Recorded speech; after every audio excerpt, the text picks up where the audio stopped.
Alright. So you figured all that out, did you?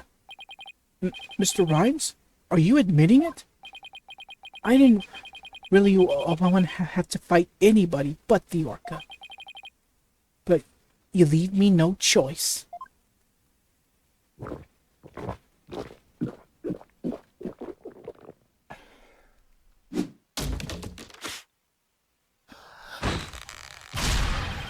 Yeah!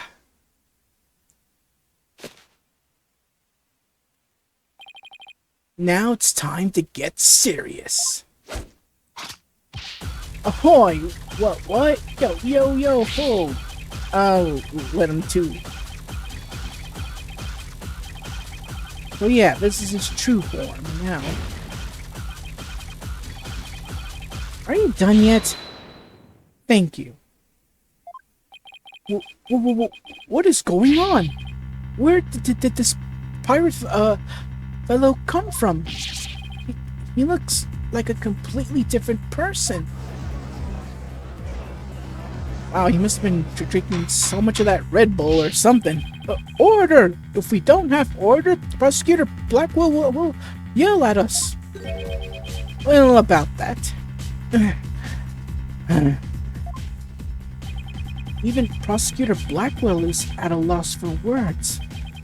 So I planned to have that wench be a witness. Arr, ye caught me out. It be true I thought Yorka's murderous ways should be found out. That be why I schemed to have the Plume see the body. So you admit it. You deliberately framed Orla. Arr, it be true.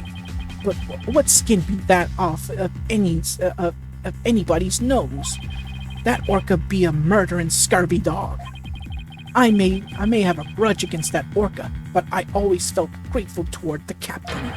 The Orca murdered Azura and the captain, so of course she should walk the plank. I don't have a response for that. I agree, it wouldn't make any sense for him to kill the owner. Why would he? But his hatred for Orla, on the other hand, comes through loud and clear. Wait a minute. If killing Mr. Shipley doesn't make sense, who would it make sense for Rimes to kill? Maybe my theory has been all wrong. Your Honor, I think I just become aware of a new fact. Oh? And what is that? Now that we know Mr. Rimes' intense hatred of Orla, it turns the premise we've been arguing on its ear. I will now reveal the identity of the individual Mr. Rimes meant to kill from the start. And when you think about it, we know that the death of Asura Summers was a complete accident. And also keep in mind that the owner, Jack Shipley, refused to put the Orca down. So that's why they were doing whatever it takes, just to not do it. Hence the whole him and Dr. Crab went to go basically pay them off. And that is the reason why Rimes here is mad, because he thought because of what happened they would put the whale down, but they didn't, and he's mad at the owner for that particular reason. But yeah, the answer is Captain. I'm sorry. But yeah, that's the reason. But for now, let's just present Aura, Aura Shipley. For now, that is. What? So the witness intent was to kill the orca? Exactly. The witness's intended victim was not Jack Shipley. From the start, it was a scheme to kill Orla. Oops, I guess that's my mistake on that part, so ignore what I just said.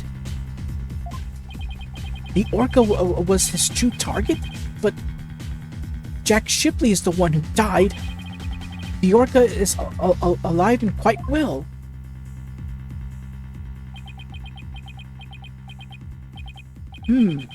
He's right. He wanted to kill the orca, and yet it was Jack Shipley who fell to his death. How did that happen? Wait a minute. What if Mr. Rimes wanted to sorry. What if Mr. Rimes wanting to kill Orla was somehow connected to Mr. Shipley's death? At a loss for words, are you? What happened to your bravado of a moment ago? Enough of these reckless words without any basis in fact. They aren't reckless words. The basis for my claim is at the real murder scene, the show pool. What are you talking about? It's my contention that two incidents happened at the show pool: the attempted murder of the orca and the victim falling to his death. First of all, in order to kill the orca, Mr. Rimes removed something from the scene, and by doing so, he made it possible for Mr. Shipley to fall to his death. What did he remove?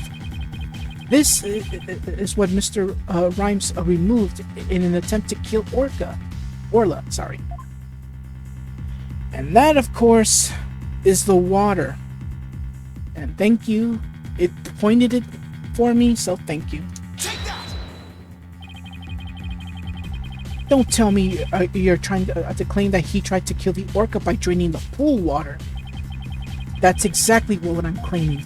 To help the defendant with the cleaning, Marlon Rimes took charge of Orla, with the plan to kill Orla in the show pool. And because the pool water was drained, it made it possible for Jack Shipley to fall to his death in the show pool.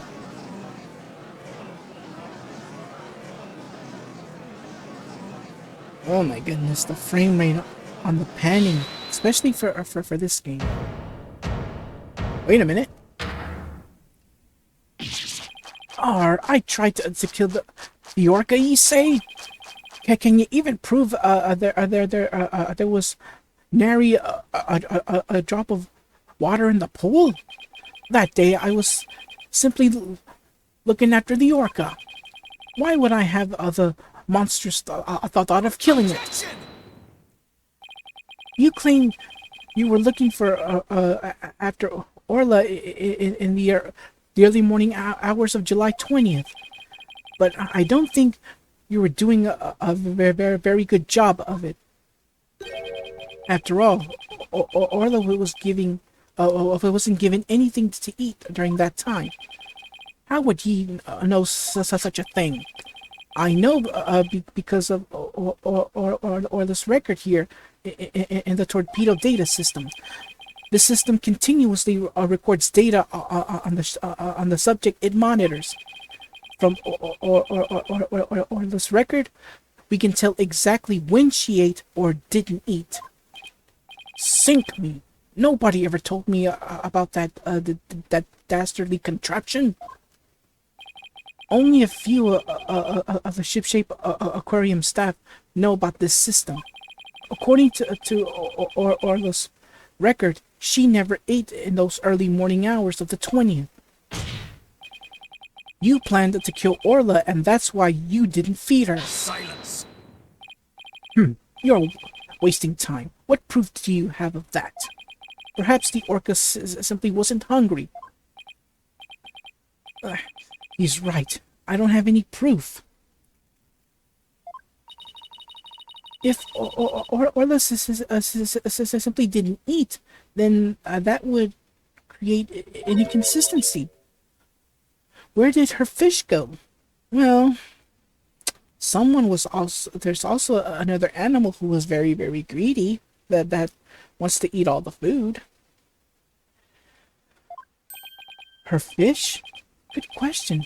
Where did it disappear to? Fish? What does that matter? What relevance does it have to the case? Cease the stalling by asking inconsequential questions. Stop delving into the depths of the orca's stomach and delve into the case instead. Objection! But wait, it may seem like a small inconsistency, but it's an issue of great importance, I think. What are you driving at, Mr. Wright? How could the fish disappear? Somebody must have eaten it. So who came to the show stage and ate Orla's fish? I think I might have a pretty good idea. I believe there must have been a visitor to the show stage that Mr. Rimes didn't notice. Visitor? Are you trying to introduce yet another suspect at this 11th hour? If you utter more of your careless remarks, Taka won't look favorable upon it. I don't plan to utter any careless remarks. Whether my remarks will actually be related to the case or not, I don't know yet. Don't worry, boss. If Taka comes this way, I'll fend them off. But do try to keep your remarks careful. Somehow, or this fish disappeared. Somebody specific visited the show stage, but who? This was the visitor to the show stage. Sasha Rifle. I believe Rifle, the penguin, visited the show stage. Yeah, I can't believe I said it that way. I believe Rifle the penguin visited the show stage. First an orca, now a penguin? Why would ye be saying such a thing, Mr. Lawyer? I didn't see Rifle during the wee early morning hours. Do ye have any proof Rifle visited the show stage? If ye be a lawyer of any sort, show me your evidence. The bottom of Rifle's feet were pink for some reason. That fact is a clue that Rifle was indeed at the show stage. I have to present that evidence, well, that piece of evidence that connects Rifle to the show stage. Now to prove I'm a lawyer worth my salt. This is the proof that Rifle visited the show stage. Y'all remember that little sign we saw that had that pinkish stuff there? Well, yep, that's the one. The handmade sign. Mind that. See all those feet? Where did that come from? Whose footprints belong to? Because they're supposed to be nothing but stars, but these prints right here are not stars. Oh, I'm sorry, stars. So, take that. Oh, I'm sorry, take that. Take that! Oh my, what a cute little sign. Look at all those adorable stars. These, oh, never mind. These stars are actually starfish. Miss Buckler painted this sign. In the early morning hours of the 20th, she left his sign at the show stage to dry. Mr. Rimes kept an eye on the sign for Miss Buckler while the painting was drying. Aye, that be true, but what be your point? On this sign is proof that Rifle visited the show stage. Proof of the penguin's visit? I'm afraid I don't see it. Where is the proof that the penguin visited the show stage? Point it out. Let's move the cursor. Oop. Yeah, I'm going to use the controller here. And booyah. A couple of pink starfish are shaped a little differently from the others. Ah, you're right. They look almost like little leaves. Rifle had pink paint on the bottom of her feet. These little leaf-like shapes on this sign are actually Rifle's footprints. Rifle made these footprints by walking on the sign before it was dry. Behold, what cute little pink penguin prints. So there are footprints. What of them?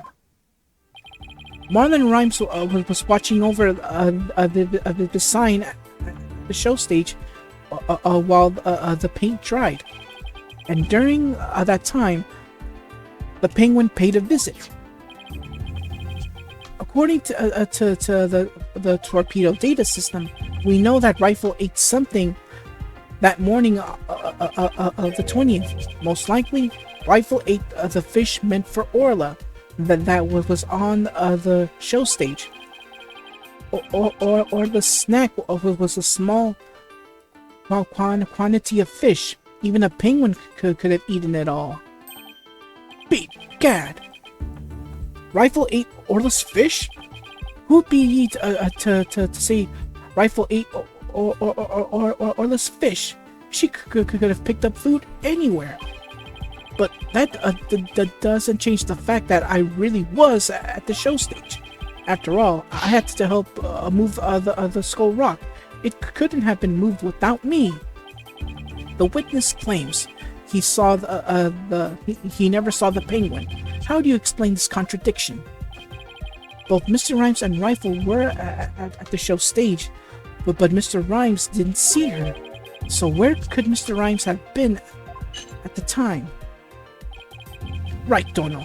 If you aren't up to the task, I could disprove the witness's testimony for you. If I leave it up to Prosecutor Blackwell, Sasha will be declared guilty. I can't let him interrupt this line of reasoning. Mr. Wright, let's try to figure out how things looked when Rifle came to the show stage. Mr. Rimes was at the show stage, keeping an eye on Orla and the sign. And we know it must be true because he helped move the Skull Rock. And then Rifle came in and walked over the sign. But wouldn't Mr. Rimes notice Rifle if he was right there? Well, let's think about where Mr. Rimes could have been. If there's a place, I mean, is there a place in the show stage area from which Rifle couldn't have been seen? Well, the only place I can think of is it had to be right here. the water slash ladder. So I can just... There we go. Do you really think he was there? That doesn't seem right to me somehow. Now that you mention it, maybe you're right. Come on, Mr. Wright, we're all counting on you. I pointed it in the right direction.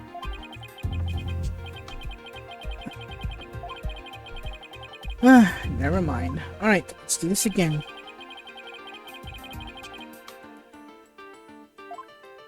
Alright, ladder water? Let's try right here. What? Inside the pool? But you're right. If he was inside the pool, he wouldn't have noticed Rifle. So are you saying Mr. Rimes was underwater the whole time Rifle was eating? No, not underwater. When I think about what he was trying to do, the answer is clear. Now I'm finally starting to get the whole picture. Just like yesterday. Must you two always be whispering to each other? It's called strategizing, dude. Why don't you admit that resorting to a penguin will get you nowhere? Objection! Oh, I don't know about that. The fact that Mr. Rimes didn't notice Rifle is such a small inconsistency. But it's a key point that proves what Mr. Rimes was trying to do. The penguin is a key point? The show stage pool is very deep. If Rifle came to visit while Mr. Rimes was at the bottom of this pool, he would have never noticed Rifle. Orcas can be out of water for a short time without sustaining damage. But if they're out of the water for a long time, they weaken and eventually die. In order to kill Orla, Mr. Rimes had to drain the pool. And while the pool was drained of water, Mr. Shipley fell to his death. The show stage pool is about 65 feet deep, just like the Orca pool. Without water in the pool, a person could be made to fall 65 feet.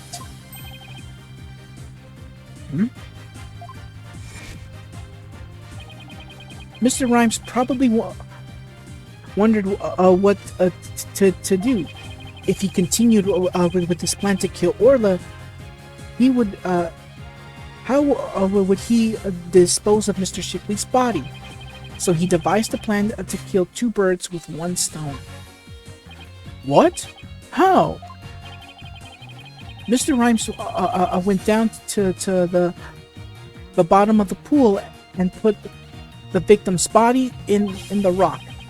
He then had Miss Buckler move the rock and the body together. Use silence. And the witness made the defendant to do this somehow without arousing her suspicion? That's right. Mr. Shipley told Miss Buckler that she couldn't perform in the new show. Miss Buckler became upset and wanted to switch back to the old version of the show. So Mr. Rimes conveniently suggested that she take and hide a prop for the new show. Mr. Rimes then manipulated Orla using her singing and lifesaver tricks. He schemed to have Orla find the body while Mr. Plume would be standing witness. Will be a standing witness, even though there's no A in that. He saddled Orla with false charges of murder so that Orla would be put down. What? Arr! Wait, did he just... Never mind. So the fact that the witness didn't see the penguin shows that when Rifle visited the show stage, Rimes was putting the body in the rock. At the bottom of the pool, that is. Who would have thought that the presence of a penguin could prove the witness's actions? It's working. Just a little further now, and Sasha will be proven not guilty. Silence. If you think you won this battle, you are sorely mistaken. Your theory is based on the notion that the witness could manipulate the orca. Witness, can you control the orca's actions? Of course not. What kind of glitch be that? I be but a simple animal keeper. If my memory serves, wasn't Miss Buckler the only one who could issue commands to the orca?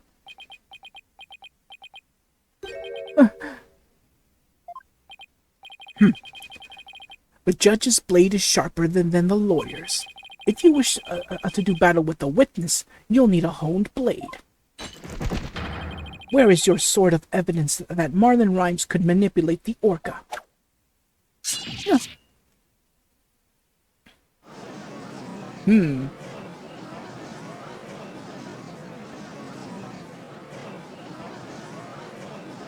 This is not looking good. Rimes had to have manipulated Orla in order for his plan to work. But how can I prove it?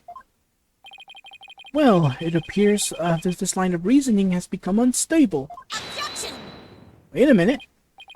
Well, it appears that I was mistaken. Athena? I've analyzed the hearts of all kinds of people. I have enough experience to see when I look into your heart that you haven't given up. So that objection was my way of speaking up for your heart. She's right. Why would I become a lawyer again, only to give up? I have to keep fighting. Athena, thank you. With your help, I've remembered the old right way. The right way? Your Honor, I'm not finished with presenting my argument. Do you have anything else to ask this witness? You've cross-examined all the witnesses and presented all your evidence. Not everything, mind you. Objection! All the witnesses? I don't think so. I haven't cross-examined the most important one, the central figure in both cases. The central figure? The one involved is not only the case a year ago, but this current case too. I've never called her as a witness, but it's time to do so now. Who are you talking about? I demand you tell the court immediately. Who is this central figure in both cases? Thus we present Orla.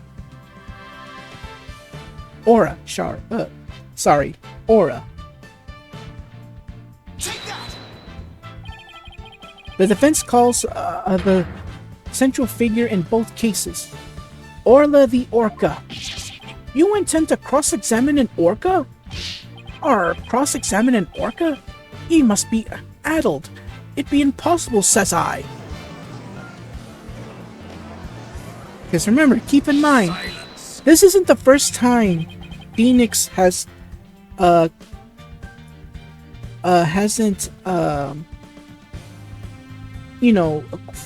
questioned in Animal before. So this is the first time. Well, this isn't the first time he's done this. So again, I refer back to the final case in the first game. This absurdity is beyond the pale. How do you expect to question an orca? a creature incapable of speech. Objection! Orla isn't intricately involved in this case. I have every right to cross-examine her. Besides, even if she can't speak, I think cross-examining her will be invaluable. Very well, do what you will then. But if you fail to garner anything from this little exercise with the Orca, I hope you realize the reward for your efforts will be the defendant's guilty verdict. I'm ready and confident. So, cross-examining Orla, huh? That was a bold move, boss. Now all we have to do is figure out how Mr. Rimes manipulated Orla. That's right. Now it's Orla's turn to help us save Sasha. An Orca defendant yesterday, an Orca witness today.